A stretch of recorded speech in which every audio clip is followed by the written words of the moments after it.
Assalamualaikum warahmatullahi wabarakatuh. Waalaikumsalam warahmatullahi wabarakatuh. Bismillahirrahmanirrahim. Alhamdulillahi rabbil alamin. Wabihi nasta'inu ala umurid dunya waddin. Wassalatu wassalamu ala ashrafil anbiya'i wal mursalin Sayyidina Muhammadin wa ala alihi wa sahbihi ajma'in. Qala Allah Ta'ala fi kitabihil karim. A'udhu billahi minasyaitonir rajim. Inna a'tainakal kautsar fasholli lirabbika wanhar inna sani'aka huwal abtar. Shadaqallahul azim. Kaum muslimin, muslimat rahimakumullah. Para pemirsa dimanapun Anda berada, alhamdulillah kita bersyukur kepada Allah Subhanahu wa taala yang mana pada kesempatan malam ini kita telah kedatangan tamu istimewa yang telah hadir di tengah-tengah kita bersama Ustadz muda yang sudah begitu terkenal di kalangan kaum milenial dan juga sudah banyak memberikan tausiah-tausiah dan wejangan-wejangan kepada kita semua, yakni Al-Ustadz Muhammad Sofi LC. Beliau kelahiran dari Bojonegoro.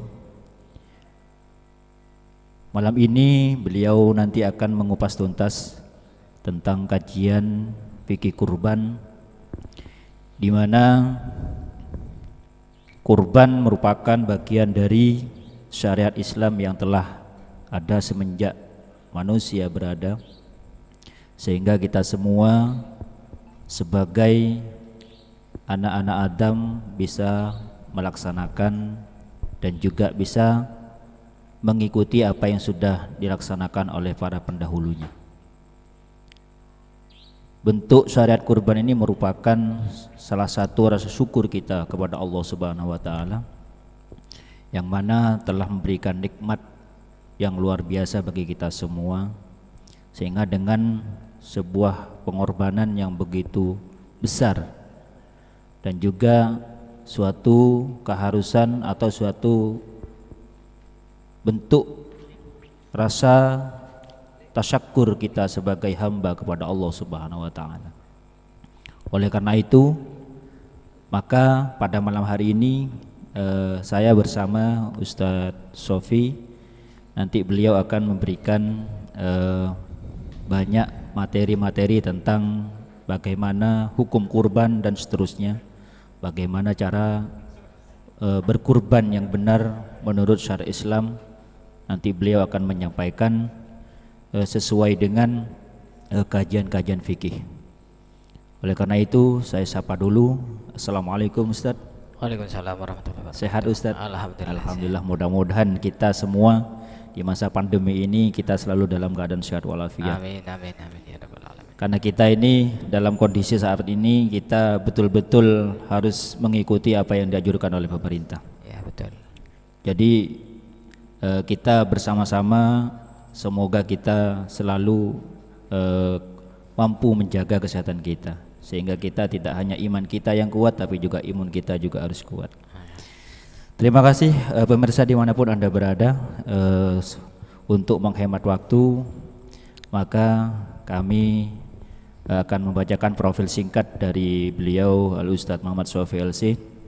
Yang pertama, nama beliau adalah Ustadz Muhammad Sofi LC. Beliau kelahiran Bojonegoro yang sudah lama berada di Besuki Situbondo, dan beliau termasuk salah satu pengurus Jam'iyah Nahdlatul Ulama di MWCNU Besuki, dan juga beliau salah satu ketua Ruqyah Aswaja Situbondo, yang mana beliau sudah banyak memberikan banyak ilmu-ilmu kajian-kajian Islami, sehingga banyak kaum milenial yang memang banyak rindu terhadap beliau, sehingga pada malam hari ini beliau hadir di tempat ini akan memberikan semacam kajian-kajian tentang fikih kurban, karena sebentar lagi kita akan menghadapi yang namanya Idul Adha.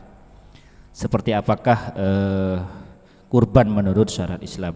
Beliau nanti akan menyampaikan beberapa penyampaian materi-materi terkait dengan fikih kurban.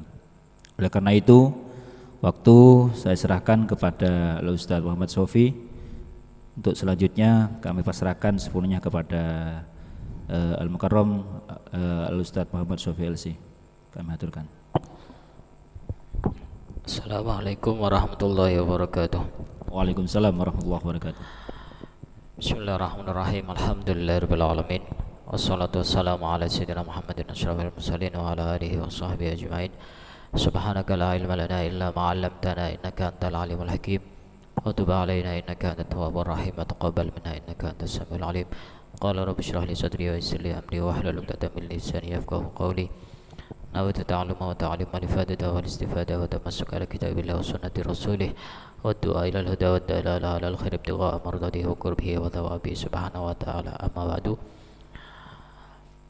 Yang kami hormati segenap jajaran takmir Masjid Besar Baitur Rahman yang dimuliakan oleh Allah, segenap pengurus yayasan Masjid Besar Baitur Rahman yang dimuliakan oleh Allah, dan tidak lupa sahabat-sahabat remaja Masjid Besar Baitur Rahman yang dimuliakan oleh Allah. Tidak lupa pula kepada moderator kita pada kesempatan kali ini, Al-Mukarram Al-Ustaz Mahbub Junaidi MPD. Semoga pada kesempatan yang mulia ini kita masih diberikan kesehatan dan pertolongan dari Allah sehingga bisa melaksanakan aktivitas kita sehari-hari semata-mata bertujuan untuk mendapatkan ridhonya Allah Subhanahu wa taala. Hadirin para pemirsa yang dimuliakan oleh Allah, Muslim yang baik itu adalah Muslim yang memperhatikan urusan ibadahnya. Bukan hanya dia bagaimana beribadah, tapi dia juga memperhatikan bagaimana caranya agar ibadahnya sesuai dengan aturan yang sudah ditetapkan oleh syariat Islam. Karena pada kesempatan kali ini sudah akan memasuki hari raya Idul Adha, tidak penting kiranya kita akan membahas tentang bagaimana hal-hal yang berkaitan dengan ibadah yang akan dilaksanakan di bulan Dzulhijjah. Salah satunya adalah ibadah kurban. Kurban di dalam fikih itu tidak ada kurban, itu adanya istilahnya udhiyah. Jadi kalau kita lihat di kitab-kitab fikih, tidak ada bab kurban, itu tidak ada, adanya itu udhiyah. Tidak ada bab kurban itu. Kurban itu kan karena memang istilah bahasa Indonesia ya, adanya itu udhiyah. Sebelum kita membahas lebih jauh apa itu kurban atau apa itu udhiyah, maka kita pertama kali akan membahas definisi daripada kurban itu sendiri. Di dalam kitab Al-Yaqutun Nafis dijelaskan bahwasanya definisi kurban itu, al-udhiyah itu ma yudbahu minan na'ami taqarruban ilallahi ta'ala min yaumin nahri ila akhiri ayyamit tasyrik, yaitu sesuatu yang disembelih dari na'am. Na'am itu hewan ternak yang meliputi kambing, sapi, dan unta. Selain itu maka nanti tidak disebut kurban. Dimulai dari kapan menyembelih hewan kurban itu?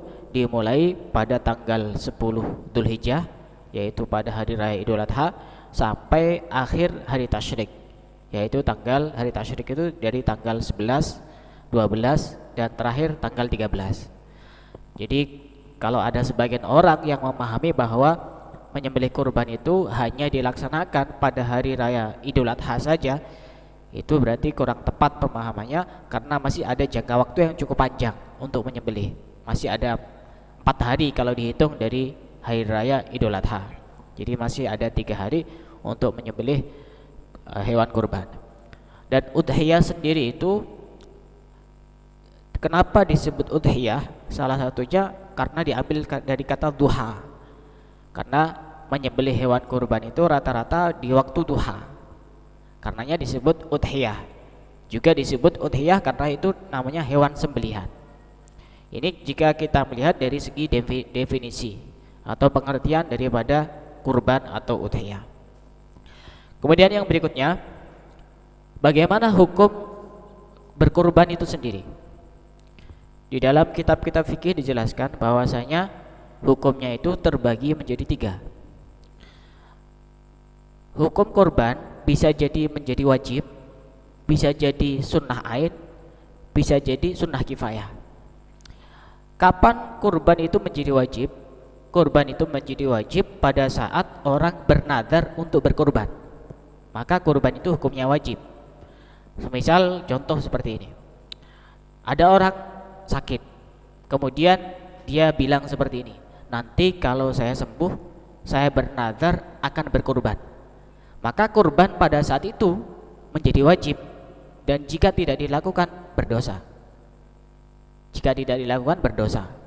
Atau misalnya dia sedang buka usaha, kemudian dia bilang, kalau nanti usaha saya sukses maka saya akan bernadar untuk berkurban, maka itu nanti kurbannya menjadi wajib hukumnya. Jika tidak dikerjakan maka dia berdosa. Ini hukum yang pertama, bisa wajib. Yang kedua, kurban itu hukumnya sunnah ain, sunnah untuk individu masing-masing. Artinya kalau ada satu orang, dia memiliki harta yang cukup dan dia mampu untuk membeli hewan kurban, maka hukumnya sunnah untuk dirinya sendiri untuk berkorban. Tapi ketika dia dalam satu lingkungan keluarga, hanya kepala rumah tangga yang punya uang, sedangkan dia tidak bisa untuk mengorbankan anggota-anggota yang lain, artinya tidak bisa untuk membelikan hewan kurban dan dilihatkan untuk salah satu anggota keluarganya, maka cukup perwakilan daripada anggota keluarga itu, kepala keluarga itu namanya sunnah kifayah. Sebagaimana di dalam fardu itu ada fardu ain, ada fardu kifayah. Kalau fardu kifayah, kalau sebagian sudah ada yang melakukan, maka yang lain sudah gugur. Di dalam pembahasan kurban juga seperti itu. Jika misalnya kepala rumah tangga dia sudah berkurban, menyembelih hewan kurban, kemudian tidak mampu untuk menyembelih hewan kurban untuk keluarganya yang lain, maka sudah gugur kesunahannya. Sudah gugur kesunahannya. Itu terkait dengan hukum kurban. Kemudian yang berikutnya, syarat berkurban. Disebutkan di dalam kitab yang sama, yaitu Alkitab Al-Yaqutun Nafis, disebutkan salah satu syaratnya kurban itu yang pertama adalah an-na'am, berupa hewan ternak yang meliputi sapi, unta, dan kambing. Kemudian yang kedua syaratnya hewan tersebut sudah tanggal giginya, dan sudah melewati usia 6 bulan. Atau jika itu bisa, atau misalnya tidak tanggal giginya, minimal dia sudah mencapai usia 1 tahun. Jika itu nanti berupa kambingnya kambing kacang, maka nanti usianya 2 tahun. Dan begitu juga berlaku untuk hewan sapi, ini juga minimal berusia 2 tahun. Sedangkan hewan yang berupa unta minimal usianya 5 tahun. Kemudian syarat yang berikutnya, syarat untuk berkurban ini adalah tidak ada cacat yang bisa mengurangi kualitas daging kurban itu sendiri. Contoh cacat yang bisa mengurangi kualitas daging kurban itu sendiri apa? Misalnya ada yang tangannya putus, kakinya putus, atau misalnya ekornya putus, ini juga bisa mengurangi daripada daging itu sendiri. Ada beberapa cacat-cacat yang itu bisa dimaklumi, artinya walaupun cacat itu ada, tapi masih diperbolehkan hewan tersebut untuk dijadikan kurban. Salah satunya adalah buta sebelah, matanya itu buta sebelah, itu juga tidak apa-apa karena cacat-cacat yang ringan. Atau misalnya tanduknya itu ada yang putus satu, itu juga tidak apa-apa karena itu termasuk cacat-cacat yang tidak begitu berpengaruh terhadap daging kurban itu sendiri. Artinya masih bisa ditolerir. Masih bisa, ya, masih bisa. Termasuk pincang, itu cacat-cacat pincang itu juga masih bisa digunakan untuk berkorban. Termasuk juga cacat-cacat yang bisa dimaklumi itu kurus, ini juga tidak apa-apa. Kurus ini tidak termasuk cacat karena kambing itu tidak bisa dipaksakan, harus gemuk. punya karakter sendiri-sendiri kambing itu, ada yang gemuk, ada yang kurus. Jadi walaupun berkorban dengan hewan yang kurus juga tidak masalah. Ini jadi tidak ada cacat di dalam daging yang akan dimakan. Kemudian syarat yang berikutnya adalah niat ketika menyembelih. Niatnya bagaimana? Niat itu sudah kita ketahui bersama bahwasanya niat itu tempatnya ada di dalam hati. Jadi niat itu tidak usah dibuat ribet. Niat itu ada di dalam hati. Tidak usah tanya niatnya bagaimana. Yang penting pada saat nyembelih, saya niat menyembelih hewan kurban sunnah, ya sudah beres. Niat itu gampang. Jangan niat itu diartikan dengan bacaan atau lafaz. Karena ketika niat itu diartikan dengan bacaan atau lafaz akan menyulitkan banyak orang, terutama orang awam yang tidak pernah tahu hukum-hukum Islam, hukum-hukum agama. Mau sholat Idul Adha masih tanya, niatnya sholat Idul Adha bagaimana? Gampang sebenarnya. Saya niat sholat sunnah Idul Adha, ya sudah, Allahu Akbar, beres, sah. Sholat Idul Adha-nya sah. Jadi tidak perlu nawaitu usolli sunnatul Idul Adha rakaataini mustaqbil qiblati ma'muman lillahi ta'ala. Seperti itu juga tidak apa-apa, itu hukumnya sunnah, melafadzkan niat di dalam mazhab Syafi'i. Tapi intinya niat itu tempatnya ada di dalam hati. Kalaupun diniatkan, kalau itu adalah kurban sunnah, tinggal mengucapkan nawaitu ada sunnatil udhiyati an nafsi lillahi ta'ala. Itu jika kurbannya untuk dirinya sendiri. Jika kurban diniatkan untuk orang lain, tinggal mengucapkan nawaitu ada sunnatil udhiyati an zaidin, an fulanin, an ahmadin, tinggal disebut namanya lillahi ta'ala. Itu terkait dengan niat. Kemudian jika itu termasuk nadar, maka pada saat menyembelih itu juga harus disebutkan niatnya bahwa ini adalah kurban nadar. Itu terkait dengan syarat-syarat untuk berkurban. Kemudian kapan waktu yang diperbolehkan untuk berkurban? Tadi sudah disebutkan di dalam definisi. Yang pertama, waktunya adalah min mudhiyi qadri rakaataini wa khutbataini khafifatin, yaitu setelah melaksanakan sholat Idul Adha 2 rakaat dan 2 khutbah secara singkat. Artinya sholat dan khutbah Idul Adha yang singkat itu kira-kira butuh waktu berapa menit? Diperkirakan misalnya butuh waktu 15 menit. Maka setelah 15 menit itu baru diperbolehkan untuk menyembelih hewan kurban. Jadi misalnya dicicil karena hewan kurbannya banyak, misalnya malam takbiran sudah disembelih, maka ini tidak sah hewan kurbannya. Nanti bisa jadi cuma sedekah biasa. Karena waktu menyembelih hewan kurban itu dimulai pada saat setelah sholat Idul Adha dan khutbah 2 rakaat itu. Dikira-kirakan, kira-kira butuh waktu yang singkat tuh berapa menit. Baru setelah itu ada waktu yang diperbolehkan untuk menyembelih hewan kurban. Min tulu'i yaumin nahri, min tulu'i syamsi yaumin nahri, dari munculnya matahari pada hari Idul Adha sampai kapan? Sampai hari tasyrik, akhir hari tasyrik, yaitu tanggal 13 Dzulhijjah. Kemudian aturan yang berikutnya, tadi sudah dijelaskan bahwasanya hewan ternak itu meliputi kambing, kemudian sapi, dan kemudian ada unta. Aturannya bagaimana kalau orang menyembelih kambing itu? Kambing aturannya adalah untuk 1 orang. Tidak boleh 1 kambing digunakan kurban untuk 1 keluarga, tidak boleh. Kecuali misalnya seperti ini, ada orang kurban kambing tapi diniatkan untuk 1 orang dan pahalanya diniatkan untuk satu keluarga, itu beda lagi. Itu boleh kalau seperti itu. Tapi kalau berkorban kambing 1 dan diniatkan kurbannya untuk 1 keluarga, secara mazhab Syafi'i tidak boleh, tidak sah. Tapi kalau hanya pahalanya saja yang diniatkan untuk 1 keluarga agar semuanya mendapatkan pahala, itu boleh-boleh saja dan sah. Tapi kalau diniatkan 1 kambing kurbannya untuk semua keluarga, 1 keluarga, tidak sah. Itu jika 1 kambing. Kemudian untuk sapi itu berlaku 7 orang. Sapi berlaku untuk 7 orang. Kemudian unta itu juga sama, berlaku untuk 7 orang. Sapi dan unta itu sama, berlaku untuk 7 orang. Pernah ada satu cerita nyata, ini terjadi di Jombang, Tambak Beras. Dulu pernah ada orang mau berkorban. Jadi dia itu mau berkorban, kemudian dia punya anak yang masih kecil.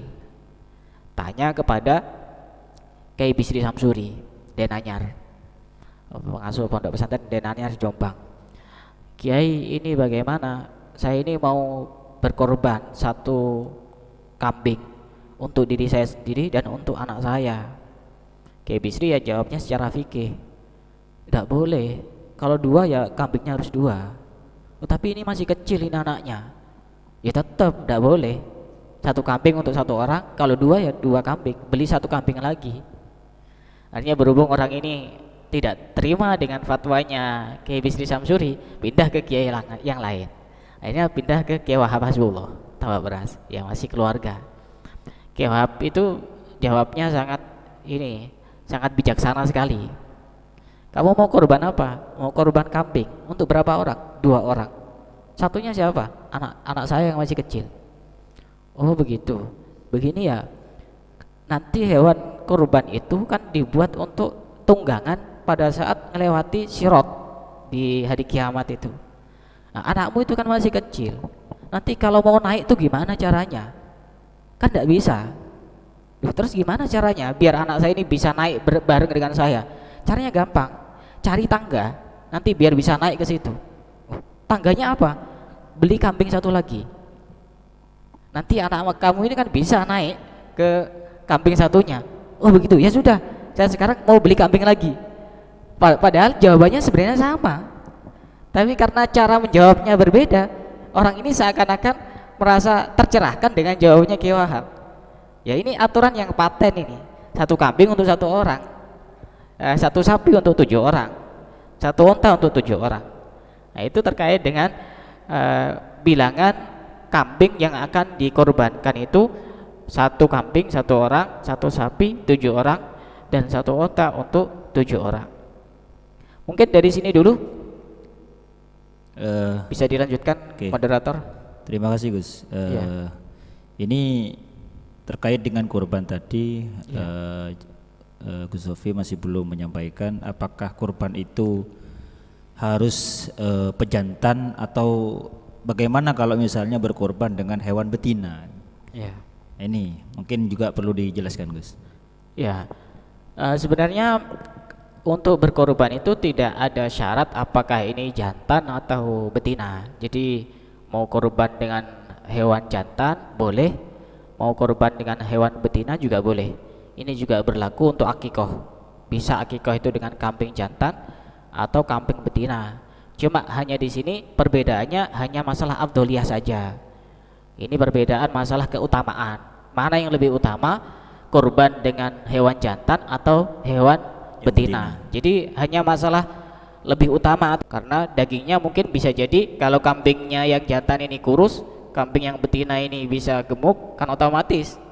Jadi intinya itu dari kualitas dagingnya itu. Jadi ini bukan masalah sah dan tidak sah, tapi masalah afdol dan tidak afdol. Jadi boleh-boleh saja. Mau kambing betina, mau kambing laki-laki, yang penting jangan kambing baci. Gitu.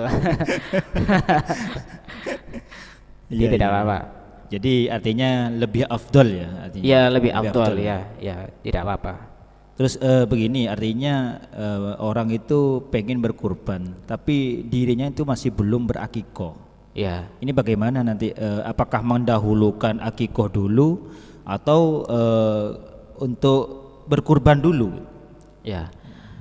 Jadi begini, yang perlu dipahami bahwasanya hukum asal kurban dan akikoh itu sama-sama sunnah muakkadah, sunnah yang sangat kuat.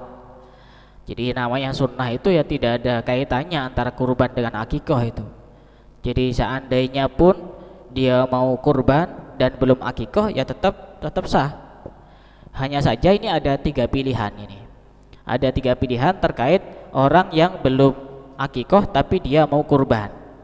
Ada 3 pilihan. Pertama, dia kurban dulu. Karena memang kurban ini waktunya terbatas. Pada saat hari raya Idul Adha dan hari tasyrik. Di hari-hari yang lain kan tidak bisa kurban. Iya. Berbeda dengan akikoh, ini kan waktunya sangat panjang. Betul, Gus. Akikoh ini kan sebenarnya kewajiban orang tua, ya bukan kewajiban, tanggung jawab orang tua kepada anaknya untuk mengakikohi pada saat dia lahir. Sampai kapan? Sampai sebelum balik. Ketika si anak sudah balik, maka tanggung jawab ini sudah lepas dari orang tua dan berpindah kepada anaknya dalam hal urusan akikoh. Jadi ini bisa beberapa pilihan. Yang pertama, dia boleh kurban dulu karena memang waktunya sangat terbatas dan dia masih belum akikoh. Atau yang kedua, dia akikoh dulu. Karena apa? Karena perintah akikoh itu jauh lebih dulu dibanding kurban. Karena dia kan pada saat lahir itu kan dia sudah ada kesunahan untuk berakikoh dibanding kurban. Kurban itu kan belakangan.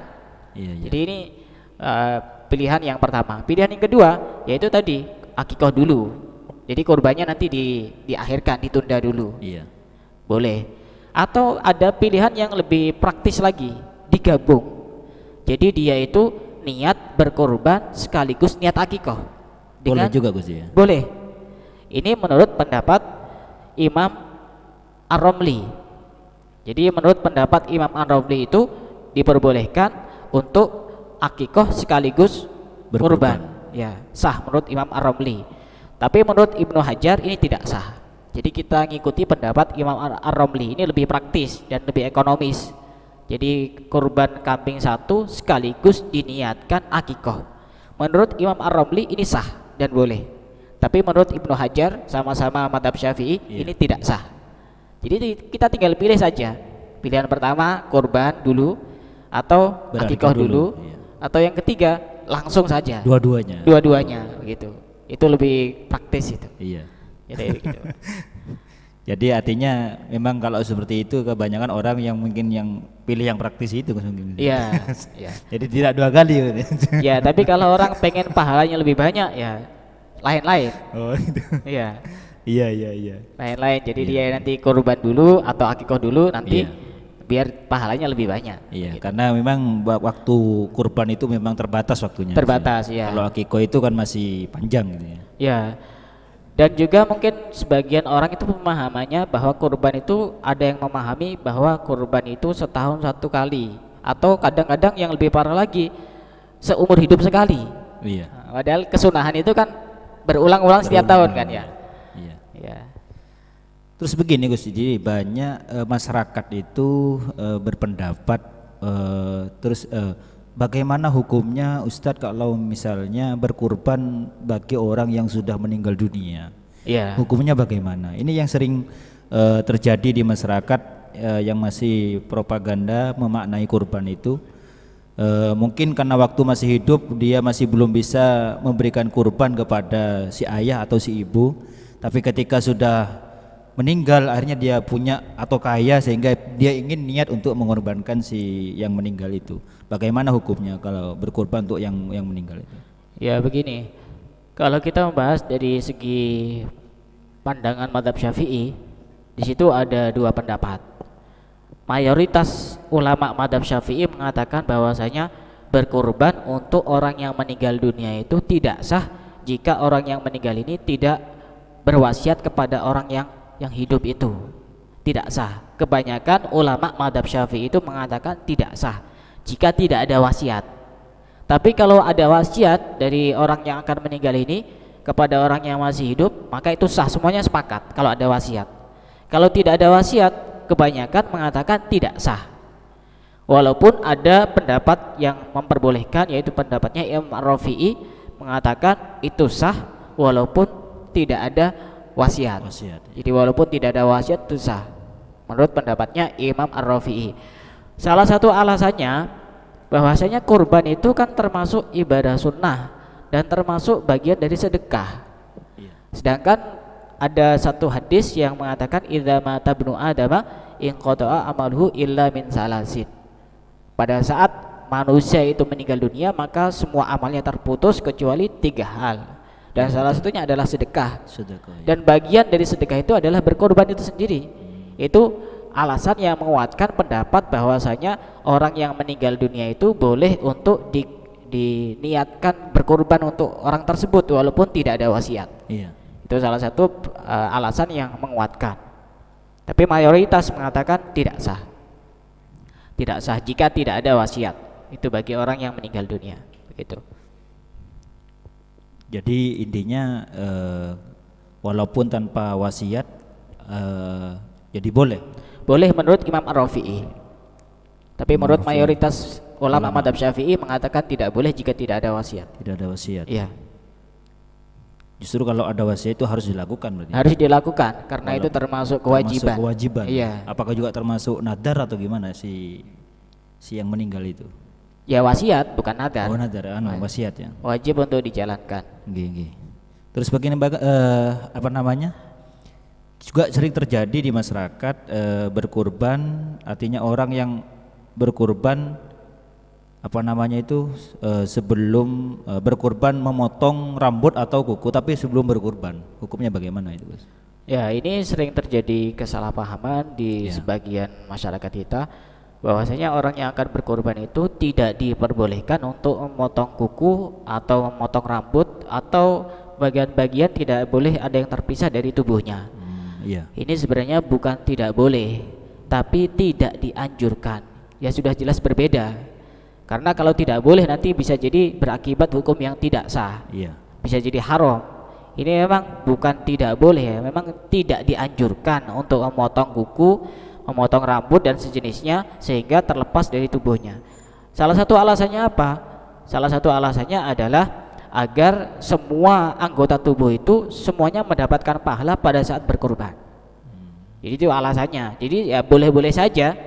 Termasuk ini berlaku bagi wanita haid. Wanita haid itu ada yang punya pemahaman kalau lagi haid tidak boleh potong rambut, tidak boleh potong kuku, tidak boleh apa-apa yang sekiranya terlepas dari tubuhnya. Ini tidak benar jika seperti itu. Ya, dianjurkan untuk tidak memotong. Iya. Tapi seandainya dipotong ya tidak apa-apa. Seandainya nanti mau mandi besar, mandi wajib, mandi suci dari haid, tidak harus dimandikan juga. Iya. Artinya tetap sah mandinya. Ini menurut pendapat madzhab Syafi'i.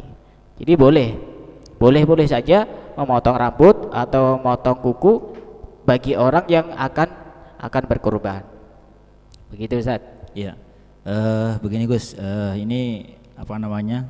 Banyak memang permasalahan-permasalahan yang terjadi di masyarakat itu juga ketika dalam memaknai kurban itu juga banyak yang tidak paham tentang hal itu. Makanya di sini dengan adanya fikih kurban ini sangat bisa memberikan pemahaman-pemahaman kepada masyarakat sehingga masyarakat itu bisa tahu bagaimana teknik cara penyembelihan, kemudian syarat-syarat kurban itu bagaimana. Makanya di sini masyarakat ini butuh seperti ini sebetulnya. Memang jarang disampaikan secara detail artinya seperti itu. Kemudian begini, dengan banyaknya pendapat-pendapat ulama termasuk yang tadi disampaikan bahwa untuk unta itu adalah 7 orang, untuk sapi 7 orang, kemudian kambing 1 orang. Ini kan juga banyak pendapat-pendapat ulama yang juga berbeda. Termasuk sapi itu kalau menurut madhab, kalau tidak salah itu madhab Hanafi itu atau juga Maliki cukup 1 orang. Ini juga kan menjadi pemahaman yang sangat ruwet bagi masyarakat itu. Sehingga yang banyak terjadi itu adalah kalau sapi ya 7 orang kan gitu itu. Cuma kalau pemahaman madhab yang lain itu kan banyak yang 1 sapi adalah 1 orang. Ini bagaimana menurut Gus Sofi?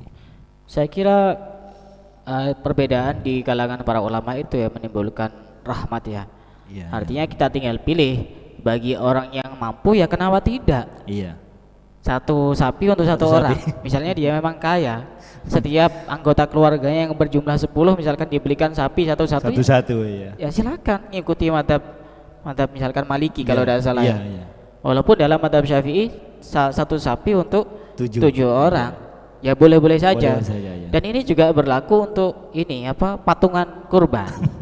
Kan biasanya ada yang 7 orang urunan untuk membeli 1 sapi. Ini juga tidak apa-apa sebenarnya.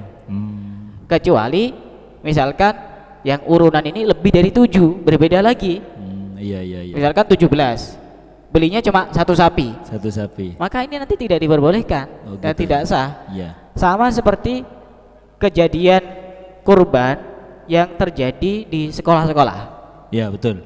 Di sekolah-sekolah ini kan sering terjadi siswa ditarik iuran misalkan 5 ribuan begitu.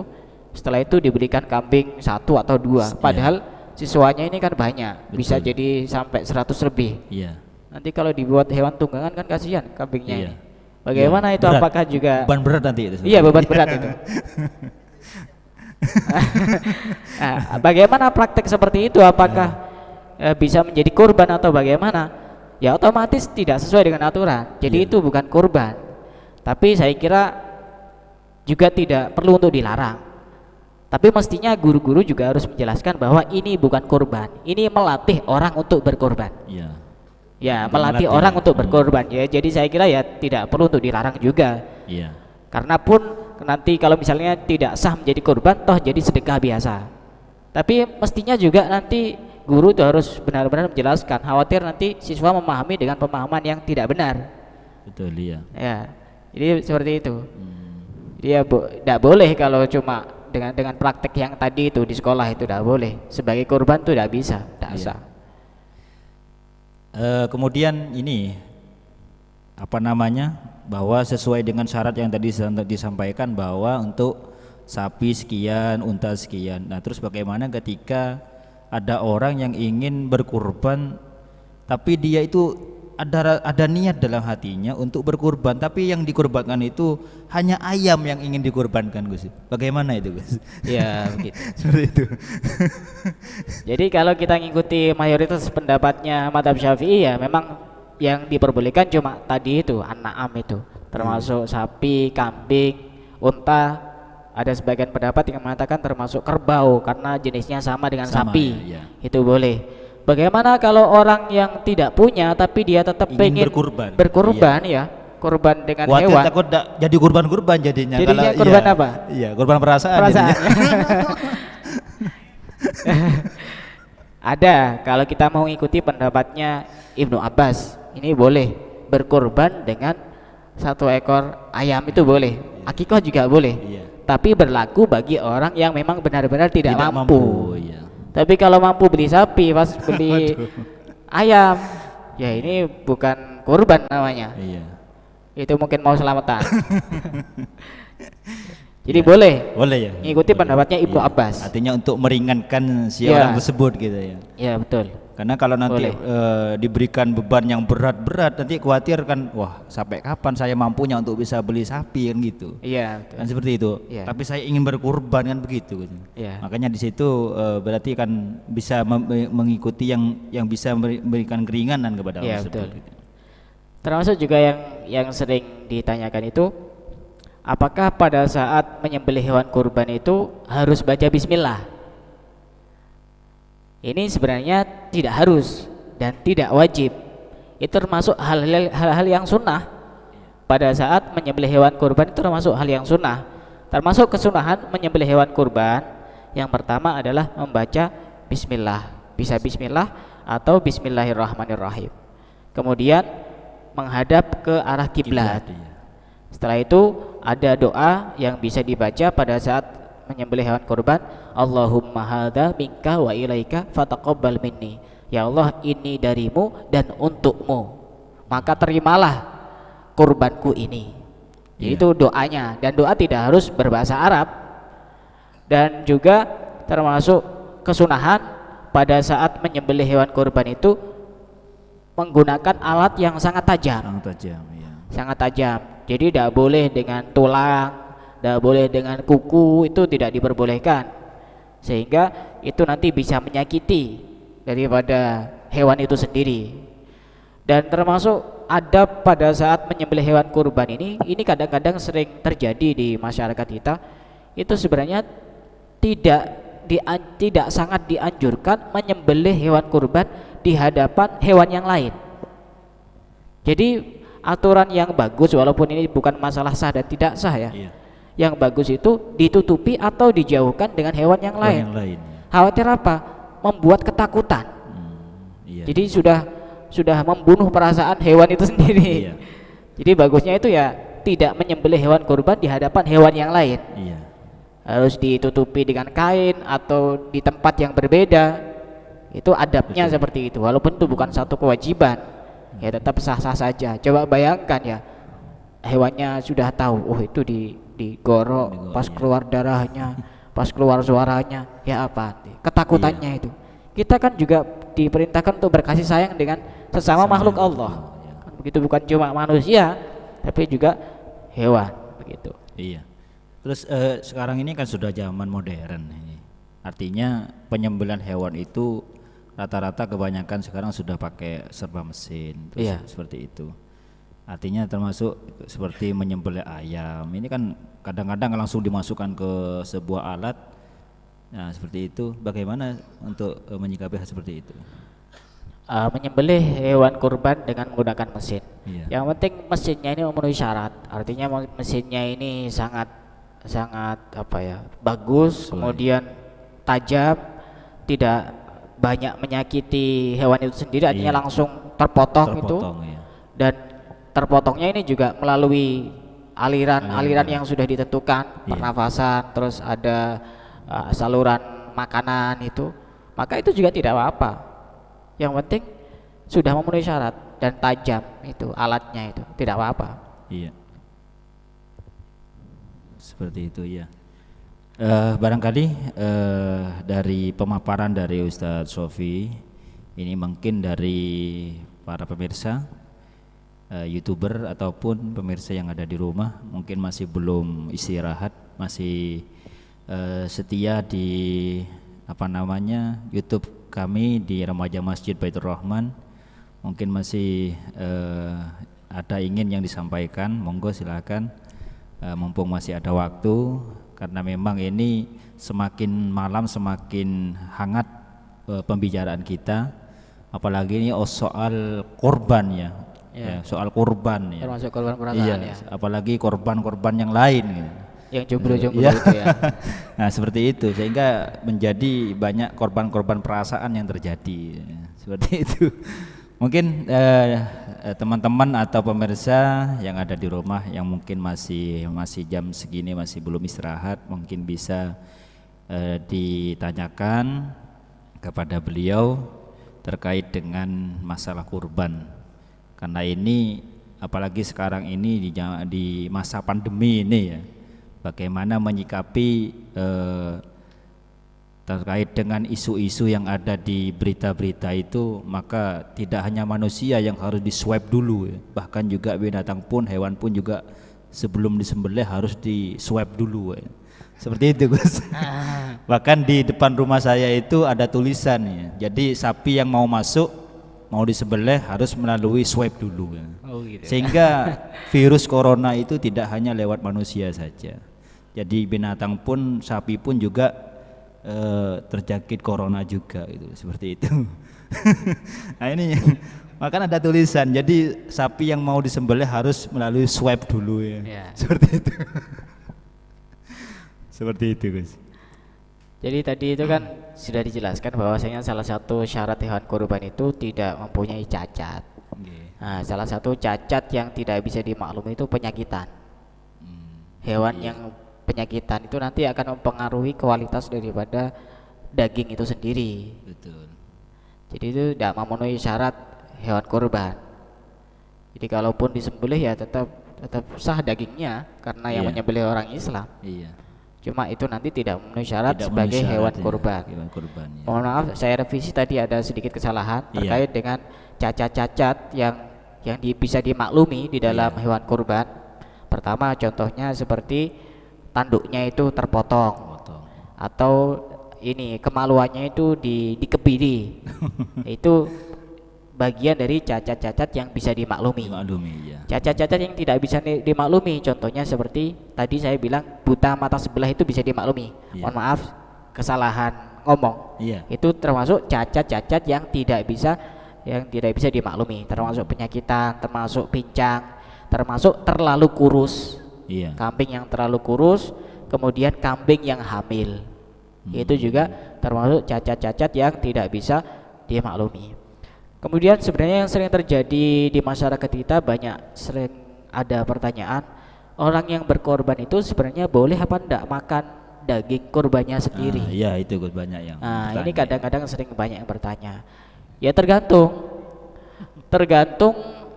jenis korbannya. Jenis korbannya ini termasuk korban sunnah apa korban wajib? Kalau korban wajib seperti nadar tadi itu. Iya. Kalau korbannya adalah termasuk korban wajib, maka tidak boleh makan sedikit pun orang yang berkorban itu. Iya. Tapi kalau korbannya sunnah, boleh-boleh Boleh. saja. Minimal ya sepertiga, maksimal sepertiga. Sepertiga ya. Nah, iya. Kalau dimakan semua kan bukan berkorban itu Iya, namanya. iya, iya. Jadi ya boleh-boleh saja. Termasuk orang akikoh itu juga sama, boleh-boleh saja Boleh. untuk memakan daging Dagingnya. korbannya sendiri. Iya. Tapi sebagian orang itu punya cara lain. Jadi dia tidak makan daging korbannya sendiri, tapi tukeran sama orang lain. Jadi nanti pahalanya itu utuh, tidak ada yang dimakan. Jadi misalnya berdua seperti ini, sama-sama berkorban kambing. Iya. Maka nanti saya makan daging Dagingnya. korbannya yang Iya. jenengan ini, Iya. jenengan makan daging korbannya saya. Jadi Jadi nanti tukeran. pahalanya itu lebih banyak. Karena dimakan orang lain semua. Ini kan cuma politik. Iya, iya, iya. Tapi kalaupun dimakan juga tidak apa-apa, boleh-boleh saja dan sah-sah saja. Iya. Asal bukan korban nadar. Korban nadar. Korban nadar tidak diperbolehkan. Betul. Kaum muslimin muslimat yang dirahmati Allah, alhamdulillah pembahasan kali ini insya Allah sudah bisa masuk ke syarat-syarat yang harus dilaksanakan dalam berkurban, dan juga disampaikan tadi terkait dengan binatang-binatang yang harus dijadikan hewan kurban, dan juga ketentuan-ketentuannya sudah disampaikan oleh beliau Gus Sofi. Dan juga artinya bagaimana kita melaksanakan kurban itu sesuai dengan syariat-syariat Islam. Paling tidak walaupun nanti toh itu ada sebuah perbedaan-perbedaan, namun itu adalah sebuah menjadi seni bagi kita ketika kita mau berkurban. Oleh karena itu harapan kita semua untuk bisa, artinya yang mampu silahkan untuk berkurban, kemudian bisa memberikan kepada hak-hak yang memang untuk bisa mendapatkan kurban itu. Dari kami sebagai pembawa acara, Master of Ceremony. Iya. Mungkin ini Ada masih ada pertanyaan. yang mau tanya ini. Penasaran ini. Oh iya, oke, Iya. ya. Oh iya, karena memang tidak dilihat YouTube, karena semakin malam semakin panas soalnya, sehingga iya. Oh gitu ya. Baik, mungkin bisa dibacakan pertanyaannya. Oh gitu ya. Nah, ini soalnya ini baru fokus nanti ya. Ya. Oke. Cek.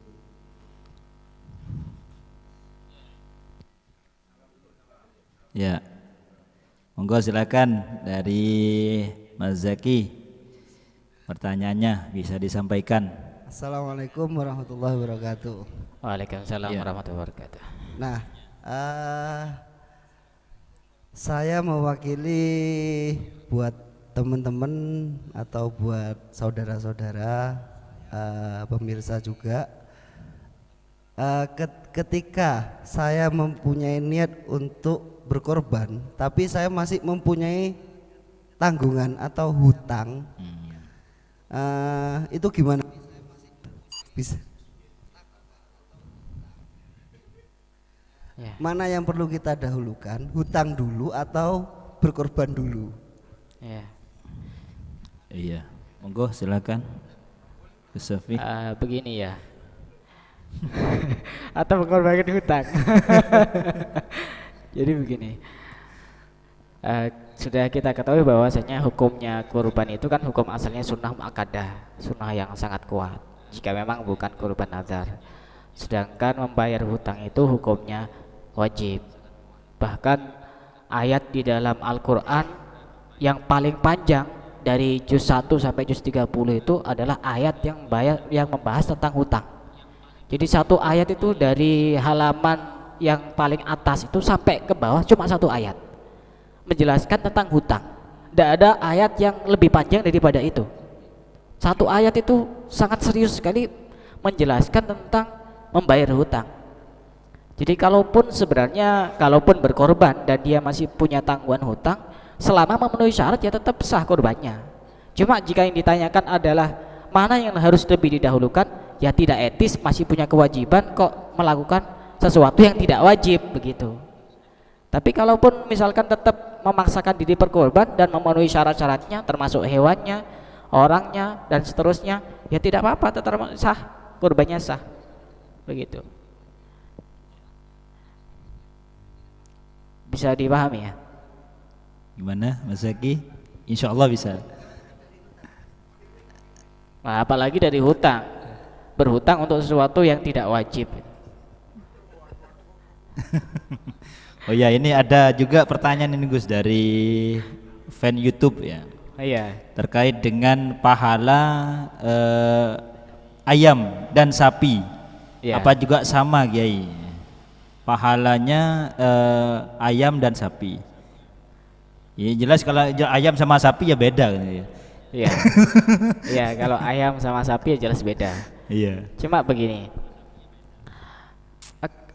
Ada sedikit cerita.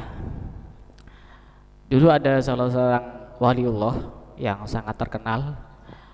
Beliau itu setiap hari ngasih makan orang ratusan. Tiap hari itu nyembelih kambing berapa ratus kambing itu karena terkenal kaya. Terkenal kaya. Ternyata waliullah ini cerita ada di Hadramut. Waliullah ini bilang kepada tamu-tamunya, sebenarnya ada orang yang lebih dermawan daripada saya. Ada di mana? Coba pergi ke Tarim. Akhirnya pergi ke Tarim, disebutkan namanya, disebutkan daerahnya, disebutkan rumahnya. Pada saat di situ orang yang bertamu ini cuma disuguhi satu kurma. Loh, kok aneh? Satu kurma kok katanya lebih dermawan daripada orang yang menyuguhi hewan kambing itu, daging kambing itu. Kemudian ditanyakan sama waliullah ini, kok bisa ini lebih dermawan daripada engkau wahai Syekh?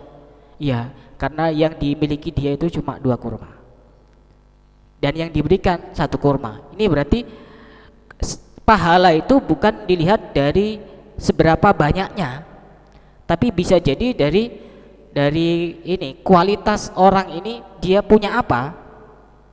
Misalnya orang sedekah uang 100.000 dengan orang yang sedekah uang 1.000, bisa jadi lebih besar pahalanya orang yang sedekah uang 100.000 karena yang dimiliki cuma 2.000, sedangkan orang yang sedekah 100.000 yang dimiliki 1 miliar. Jadi sudah jelas berbeda begitu, karena kemampuannya itu beda. Nah, untuk urusan yang kurban kambing dengan ayam ini, apakah pahalanya sama atau berbeda? Ya Allah alam ini ya. Masih belum ngecek pahalanya di sana itu seperti apa. Cuma ini tadi analogi saja. Iya. Jadi saya tidak bisa menjawab pasti. Yang pasti tadi kan kemampuannya sudah berbeda. Iya betul. Jadi analoginya tadi itu sudah disampaikan. Iya. Terkait dengan seberapa besar gitu. Apalagi antara ayam dan sapi gitu ya. Iya.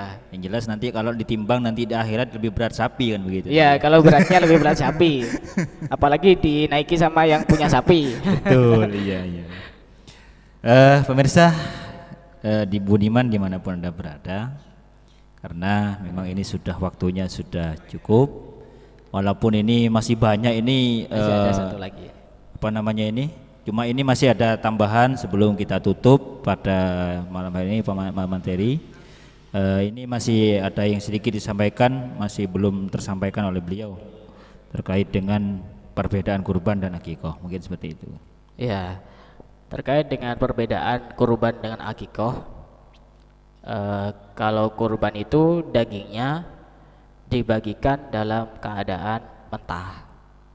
Kalau akikoh itu dagingnya dibagikan dalam keadaan matang atau masak. Ini salah satu perbedaannya. Perbedaan yang lain dari segi waktunya. Waktu untuk menyembelih hewan kurban kan terbatas pada hari raya Idul Adha dan hari tasyrik. Sedangkan waktu penyembelihan akikoh itu lebih luas lagi, pada saat hari ke-7 kelahiran dan sampai sebelum dia balik itu masih boleh, dan bahkan pada saat dia balik dan belum diakikohi oleh orang tuanya, dia boleh untuk mengakikohi dirinya sendiri. Kemudian yang berikutnya, kalau daging kurban yang diberikan kepada orang kaya hanya boleh dikonsumsi dan tidak boleh disedekahkan atau tidak boleh dijual. Ini kalau daging kurban. Berbeda dengan daging akikoh. Daging akikah ini ketika diberikan kepada orang kaya boleh untuk menjual daging akikoh itu sendiri. Jadi pentasarufan pemberian daging kurban ini tidak sama seperti pemberian pada pembahasan bab zakat. Kalau bab zakat ini kan orang-orang kaya yang mampu kan tidak boleh diberi. Tapi kalau urusan daging kurban ini boleh kepada siapa saja, baik orang kaya maupun orang miskin, itu sama-sama diperbolehkan untuk menerima. Hanya saja tadi ada beberapa aturan tadi itu, kalau daging kurban diberikan kepada orang kaya tidak boleh untuk dijual. Dan yang sering terjadi juga di masyarakat kita itu, penjagal kurban itu seringkali dikasih ongkos dan dikasih upah dengan daging kurban. Kalau kita melihat dari pendapatnya Madzhab Syafi'i, ini tidak diperbolehkan. Penjagal kurban yang menyembelih hewan kurban itu tidak boleh dibayar dengan daging kurban itu sendiri. Bagaimana caranya untuk mengatasi biar ini bisa tidak terjadi masalah? Gampang caranya. Jadi nanti penjagalnya ini bukan diberi ongkos, tapi diberi bagian daging kurban. Jangan ngomong ini ongkosnya. Kalau ngomong ini ongkosnya tidak boleh. Tidak boleh dikasih ongkos dengan daging kurban itu sendiri. Harus ada ongkos lain, misalkan berupa uang atau berupa daging tapi bukan daging kurban. Boleh-boleh saja. Atau caranya yang lain, ini adalah dikasihkan kepada orang fakir, kemudian orang fakir ini menjualnya, kemudian dikasihkan kepada ini orang penjagal ini. Itu baru diperbolehkan. Kalau langsung diberi ongkos dengan daging kurban itu sendiri dan transaksinya akadnya adalah ini ongkosnya, dalam Madzhab Syafi'i tidak diperbolehkan. Ya tinggal kasih aja, karena ini kan sudah membantu dalam rangka menyembelih hewan kurban, ini saya kasih kurbannya. Jangan bilang ongkosnya, karena dalam Madzhab Syafi'i tidak diperbolehkan dan tidak sah. Gitu. Ya, terima kasih Gus Muhammad Sofi. Alhamdulillah kita semua sudah merasa lega, sudah terjawab permasalahan-permasalahan yang ada, sehingga dengan pertemuan malam ini mungkin nanti bisa ketemu lagi di episode berikutnya, mungkin bisa di tayangan berikutnya ya, karena ini yang jelas ini sangat bermanfaat kepada kita semua, terutama kepada masyarakat-masyarakat yang membutuh dengan wejangan-wejangan yang sangat detail ini. Kami atas nama pembawa acara dan juga sekaligus moderator dalam pertemuan kajian fikih kurban pada malam hari ini, jika ada kesalahan dan kehilafan tutur kata dari kami mohon maaf yang sebesar-besarnya. Akhirul kalam, wassalamualaikum warahmatullahi wabarakatuh, dan kami mohon kepada Gus Sofi untuk menutup dengan doa. Bismillahirrahmanirrahim. Alhamdulillahirabbil alamin. Allahumma shalli ala sayyidina Muhammad wa ala sayyidina Muhammad. Allahumma ij'alna wa ahlana wa auladana wa dhurriyatana wa talamidana wa tilmidatina wa man hadara fi hadzal majlis min ahli al-ilmi wa ahli al-khair, wa la taj'alna wa iyyahum min ahli al-jahli wa ahli al-khair, waj'alna wa iyyahum min alladhina qalu rabbana Allah thumma istaqamu wa tatanazzalu alaihim al-malaikatu alla takhafu wa la tahzanu wa abshiru bil jannati allati kuntum tu'adun.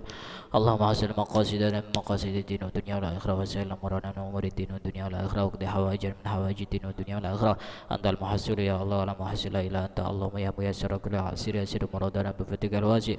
Allahumma ya muhawwil al ahwal hawil ahwalana ila ahsanil hal. Rabbana atina fid dunya hasanah